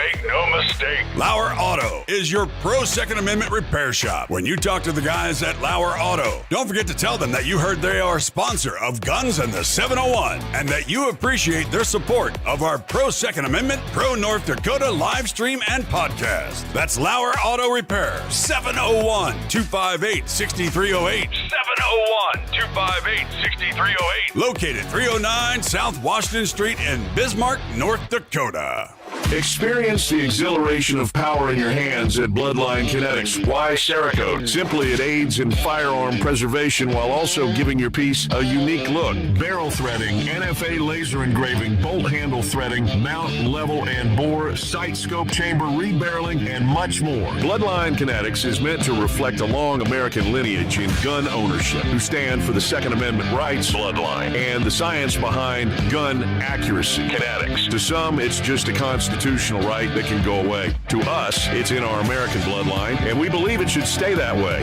Here at Bloodline Kinetics, we understand that hunters, sportsmen, women, and gun owners should have a quality firearm. Stop and see us at 2008 Morrison Avenue 2 in Bismarck, North Dakota, 58504, Monday through Friday, 8 a.m. to 5 p.m. Call 701-390-7997. Visit our website, bloodlinekinetics.com.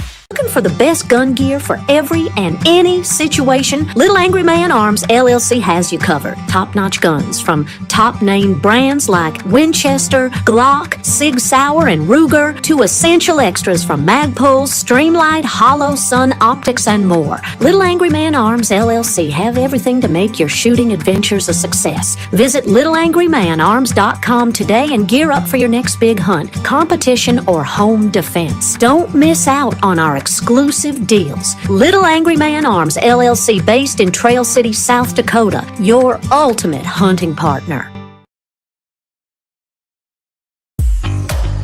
At Horton Laser Craft, we believe in the power of personalization. Whether it's a cherished memory, a special occasion, or a unique gift, our custom laser engraving brings your vision to life. Our expert craftsmen and state-of-the-art technology ensure every piece is a work of art. From personalized decor to one-of-a-kind keepsakes, Horton Lasercraft makes every moment unforgettable. Horton Lasercraft is owned and operated by a local veteran and his wife located near Thunderhawk, South Dakota. They provide custom laser products at a reasonable price, and their turnaround time is fast and efficient. Custom board cutting, glassware, decanter sets, mugs, assorted stainless steel jewelry, assorted tags, decor, custom acrylic nightlights, and much, much more. Call them up at 605-545-7535. Horton Lasercraft, where memories are engraved.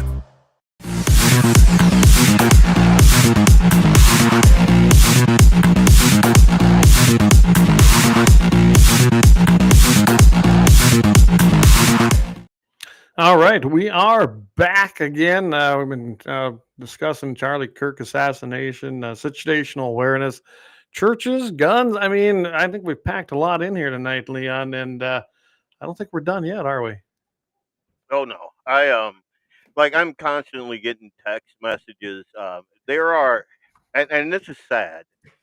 There are because of what happened today, people, representatives, legislators that are, you know, they're canceling events. They're reassessing, the safety, protocols in place at events that they're going to be attending.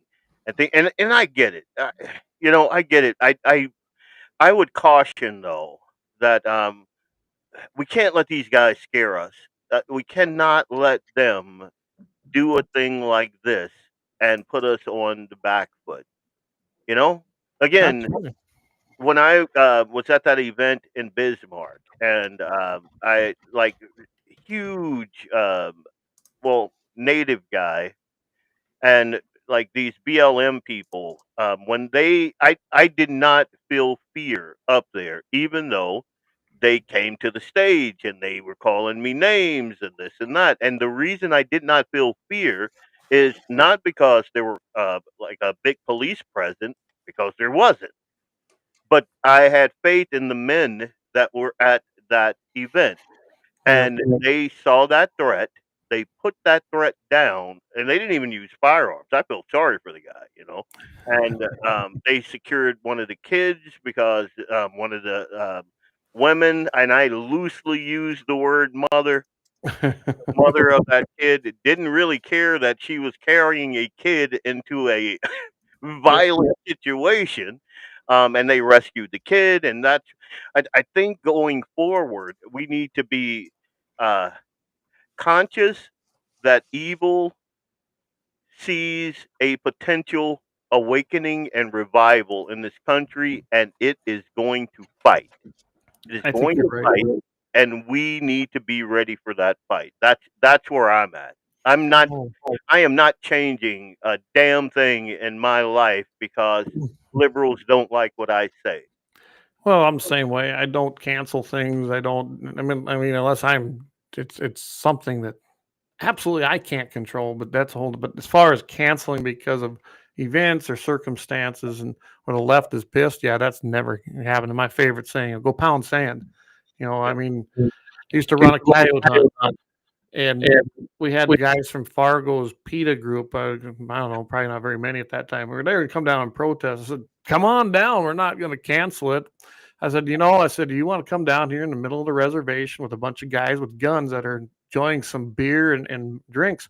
I said, "By all means, please attend." When so let me ask you, when they fart, did it smell like soy milk? Yeah, yeah, no kidding. I'm sorry, that's not Oh, bad. yeah, no.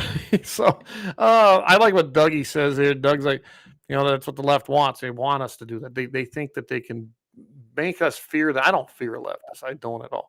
He says, we can't let terrorists win. Trampas said some of the comments on Facebook about Charlie Kirk are very disturbing. I couldn't believe some of Not the media. Yeah, I mean, really?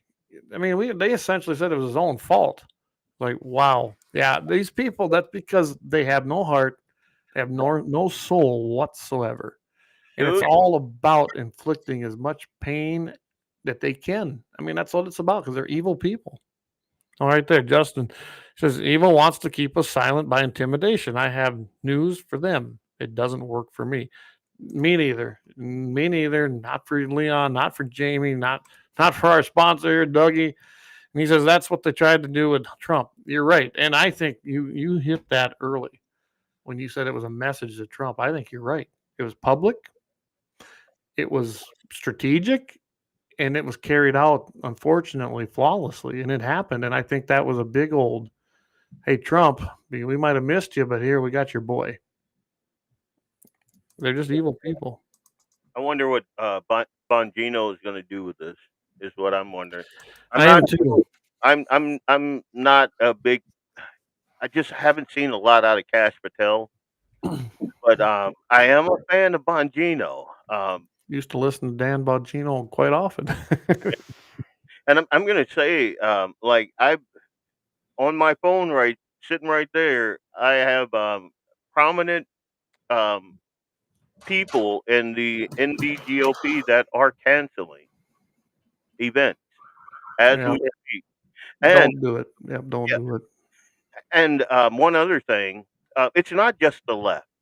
I almost broke my little impromptu rule that I was only going to post the one post today Yeah. because I saw who I used to believe was a conservative. Hmm. I saw a post of his basically blaming Trump and Charlie Kirk for, and I'm like, and before, like my fingers kind of flew across the keyboard, and I typed and sent something that I had to delete and pull back and just say, nope, it's Yeah. not just the left, man. It is. No. No one deserves that. I told Jamie this. The amount of that crap crazy things that I have to listen to from these idiots, and I have never once said, you know what, I'm going to pick up my gun and shoot that guy in the face because that never even enters into my head. Doesn't cross our mind, does it? We are not the same. No, we are not the same. Those people are broken. Well, like I said, they have no soul. They have no moral compass. They're filled with hate and anger for whatever reason. Yeah. Probably because they don't have a presence of God and a relationship with Him. Therefore, they don't know who to turn to because they turn to man or they turn to items. And then when it doesn't work out, they blame us, especially if you're successful. And I had this conversation last week, and that they have replaced the Theo with them. That's the problem. Like Yeah. with me, I see the Imago Dei in Clay. and it does not matter if me and you had a heated discussion or argument, and we were like just breaking chairs and throwing things around. I still see the Imago Dei in you, and I can do that with pretty much anybody, no matter how distasteful you are. When you are absent, or or Satan has shrouded your Imago Dei, so you can't recognize it in yourself and you can't see it in other people. That's how you can other people.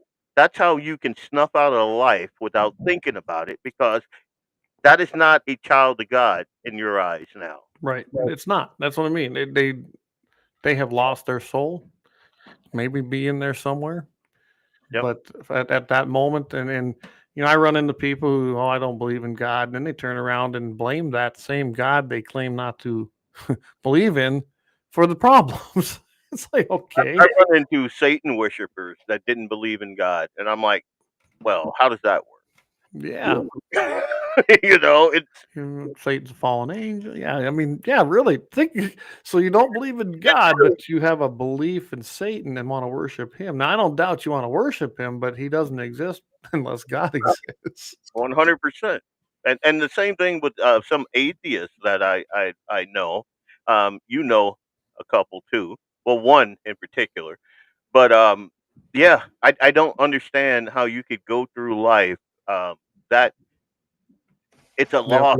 It's I can't even imagine it, man. And it's the I reason can't either. why you see so many broken people, so many Absolutely. drones, so many zombies just kind of walking through life with no purpose. And again, you give a man a purpose, he'll go through a brick wall for you, or for Absolutely. that purpose. So the reason I'm as bullheaded as I am is because I have purpose.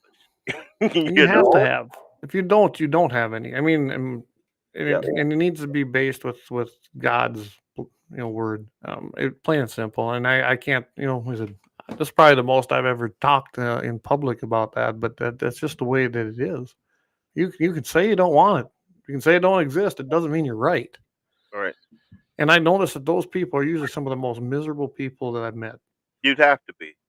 I And mean, you absolutely have to be. And then Yep. when you think about the founding of this country, again, if Yeah. if you replace the Theo with government, then you're screwed. That's the thing that our founders got away from. It's the reason why they can't take away your Second Amendment, because they didn't give it to you. That is an inalienable right. Right. Well, It means that. Look that word up. It like just immerse yourself into that. look what we Because look what we just seen in the Senate with Senator Kane saying that well, we're going to be like Iran because we're looking at religion rather than government as the people. No, government don't give you anything. They don't grant you anything. not to That mention, they don't have a written word. They have the mutterings of a madman who raped a 9-year-old. And yes, also, like that is such an idiotic oh, take. The fact of the matter so is, dumb. our founders set it up that way, so they're like, well, we can't take these rights from you because they didn't come from us. They came We from God, yeah. they're And granted through God. the opposite of that is a bunch of mullahs that are saying this is our interpretation of what that pedophile wrote down. No, he couldn't have wrote it down because he was illiterate. Well, anyway, don't. And if you don't know what he's talking about, everybody, we were talking about Muslims in the Quran, and yes, I've read that horrible book. Do it in very small doses because it's a horrible read. Yeah, It's don't. you're Okay. not alike. I mean, We're not alike. There you go. We are not alike. we are not alike. And him couching us with the mullahs in Iran and all of that, we are not Okay. alike. And this idiot, the fact that, dude. Anyway, all right. Yeah, I don't. All right. Justin says, if I have to die on my feet so my kids don't have to live on their knees in fear, so be it. Let's My go. fate was made before God laid the foundation of the earth. Absolutely. Absolutely. Go. Let's So, go. I love that. so Doug says, our buddy Dougie there, Doug. Anyway, great mechanic, guys, Lauer Auto Repair. How much Satan are we supposed to put up with? I'm You there. wanna- Oof. You want to go with that one? I'm right there. Yeah. Again, in my 3-foot world, is what I kind of operate in. I think that we need more men to have that little 3-foot world, because once that, once we kind of get together, that 3-foot world looks like the environment, the society that is closer to what our founders wanted. The fact of the matter is, there ain't a lot of us. That's No. the problem. And So how do you confront Satan?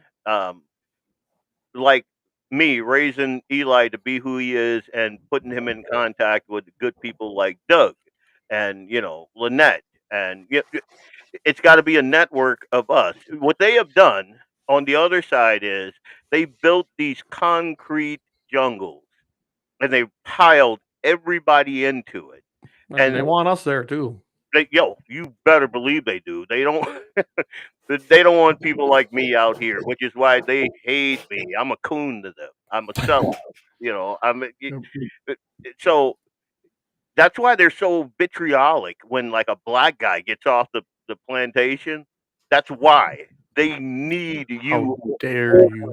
How dare you bite the hand that feeds you? These Well, government. and I think that's why they hate most of us. And let's face it, unless you've taken the egg producers that take the blood money from the government, that's a whole nother discussion. But they don't like people like me, independents, who take nothing from them, don't want nothing from them, even though they offer you everything in the world. Yeah. And I tell them, nope, don't want it. They don't want us because guess what? We're fighters. You talk about raising men. We're men. I'm raising 2 men. Yep. I can be self-sufficient to a nth degree here. I mean, I have everything I need here, and that scares them because you don't depend on anything they have. Plain and simple. Yeah, I don't even need their fiat money. I mean, barter is the oldest form of payment, and we do a lot of that in this area. ask We're- Eli about that. We had a conversation about that today. He and I love what Nick does with him. But I he's mean, got a couple of paper dollars, and he's like, "Dad, this thing is nothing. It represents nothing. Like, there's nothing backing this thing." The Tuttle twin said, "Yada," and he just went off, and I'm like, "Oh, that's awesome." yeah. I love the idea of bartering, but see, government hates that because then they can't tax it and steal from you. And I think you and I could have a show just on that. Oh, on fiat currency? Are you kidding me? Yes. People are talking about this new Hey, look behind you. Hey, look behind you. Eli. That's awesome. Hi, Eli. I love it. Say hi and then get out. We're all waving. How you doing? I love it. So, yeah, I know. I'll give some advice to everybody if you haven't done it, because it's still, don't look at the price of it. Do it as something you need to do. Get yourself some gold and silver. And you don't have to be precious coins. Don't have to be 100-ounce bars. You can buy you can get rounds, they call them, and you can have them even cut. And I got a place if you need it. I can tell you where to go to get that. We'll put it in 16ths, 8ths, quarter ounce. Those are spendable, and we all know what the value of. I mean, you could use them too. There are places starting to take them. I'm a What's fan that? of goldbacks. Oh yeah, goldbacks. Yep. People probably don't even know what them really are, but Yeah, you got to be on this side of the conspiracy line. Yes, you do. One thing I don't have yet, but I want to put up is a ham radio, but we're not going to go down that either. And I have the perfect antenna here for it. So what do we got here? Patagonia. Gosh darn it. I listened to him a lot talking about Charlie Kirk. I'm crying. The Charlie Kirk show on Apple Podcasts was my favorite. I met him and he hits different, especially with my 2 daughters. Democrats must answer. I hear that a lot. And you know what? When you take the Jacksons and the cuckoos out there talking the things they've been spreading, the rhetoric, yeah, I mean, it's gonna do things to the people that follow them. They already probably on the bubble anyway of insanity, and they probably get pushed over the edge. But I don't think this is a crazy. We'll see. This was too planned. This was too precise. This is and a carried out. Yep. Patagonia and Doug. You have no idea how many of my friends feel just like that. They're just like, let's arm up. Let's do this. Earlier today, I said this, and Clay, I'm sorry. I said, yeah, Clay always says keep your powder dry. F that. They, and I, I have sent calm down. Like, oh my God, your first reaction. I don't want them to lead us into another January 6th type Right. crap. Is what Yeah. I don't want. I don't want to see patriots needlessly. Yep. That's my biggest fear. Like what they did at January 6th. And if you guys don't know my position on that, I am not the AM 1100 guy when it comes to that. I think that only one person, two people were murdered that day, and they were both patriots. Yep. So that's where I And- come on that, and I believe that they were agitators. I believe the FBI and the CIA were all involved. I believe congressmen and women were involved in that, and they were poking us. And yeah. when our guys were saying feds, feds, feds, it was because there were feds there instigating the thing. You and And I are gonna have to have a talk, Leon. yeah, I know a guy. He was a North Dakotan that was. Well, let's just say he was gone for a long time until Trump got them all out. I know you. I know who it is. He's a Okay. friend of mine. There Yep. you go. So, and then of course I So knew why some other you guys guys- that attended there, and they didn't get in trouble. They were far enough out, but they were questioned, and I mean they weren't even near it. So yeah, that went deep. So Patagonia, she says, well, United Healthcare, 2 attempts on Trump, Charlie Kirk, stuff like targeting Reagan, except John Wilkes Booth, Democrat shot Republican, Abraham Lincoln, the leftists pulled the final straw. They're poking us. They are poking us. Then you got another wonderful scene. Should we learn more about the suspect before blaming every Democrat? Well, I'll tell you what, I want to learn everything I can about the killer because that's what he is. Not a suspect. He did it. We need to find out who it is. There's no suspect. They're not alleged. They are guilty. Okay? It's that simple. I think another wonderful secret is suspect.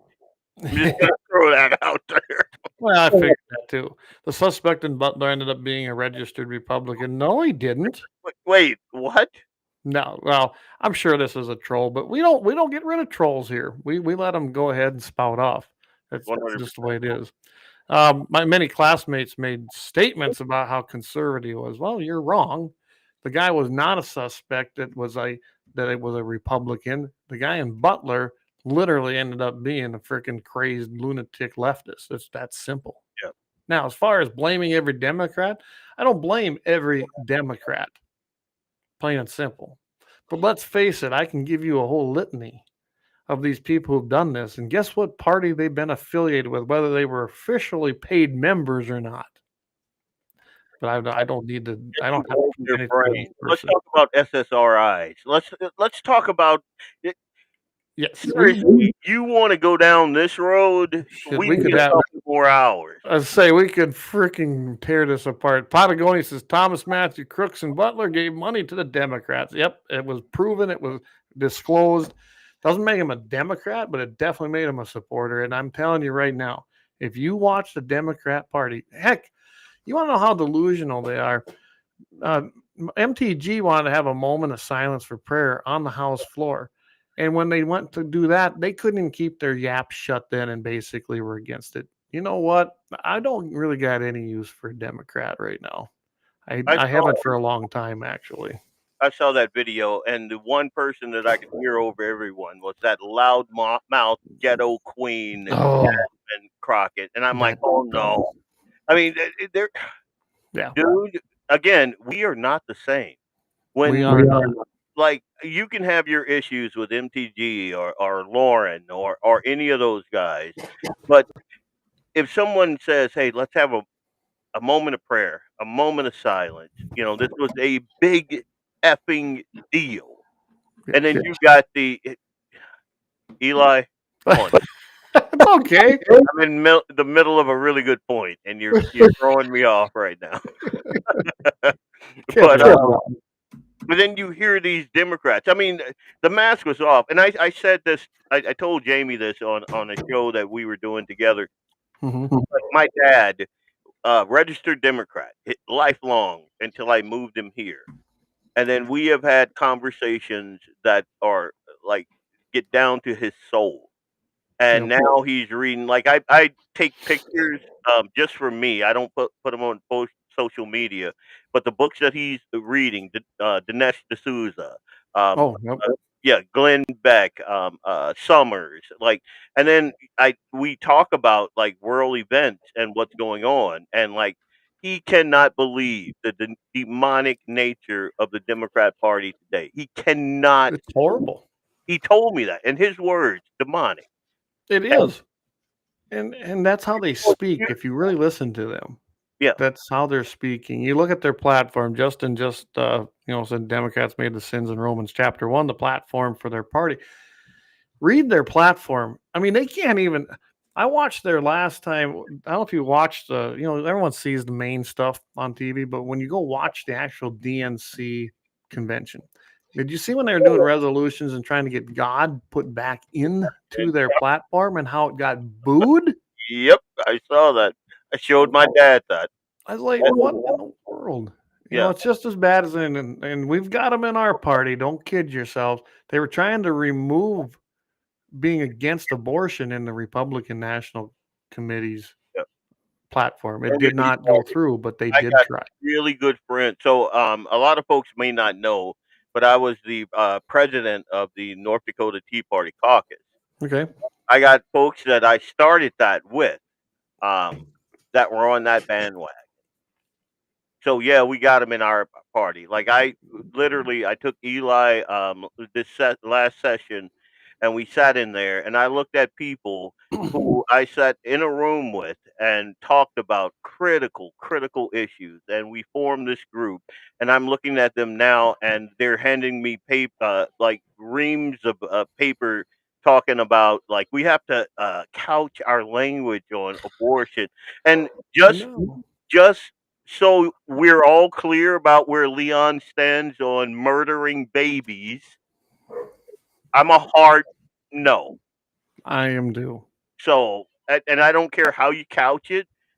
I'm not a caveat guy, but what if, or no, are we murdering babies? That's what you want to do? Then hard no. Like there's Hard no. yeah, Hard no. that's it. Yep. Period. Point blank. That's all. So, well, we're at 9. We're done 2 hours, which nothing wrong with that. But I guess David, he's got a couple things here. David, is God and country or Lucifer and hell on earth? Seems to be a pretty clear party line, doesn't it? It does. It really does. I guess I'm gonna just do some party. We had a whole show planned, but it's okay. We But didn't then need that. you had me on. Well, everything changed. It really did, and that's fine, Leon. I think shows like this are a little more fun. So, but I can tell you right now that I'm going to give you a parting shot. Today was tragic. It's a time for those that, especially those that were close to him, mourn. You need to do that. That's what you need to do.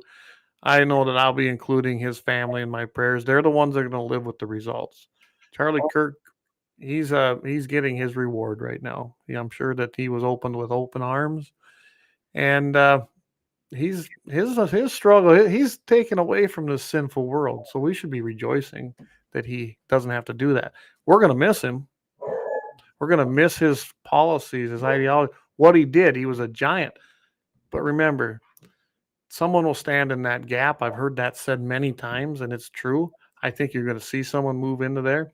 It'll take some time, but I don't think they silenced us. They didn't silence his movement. They didn't do anything but show how deranged, delusional, evil, and sadistic they are.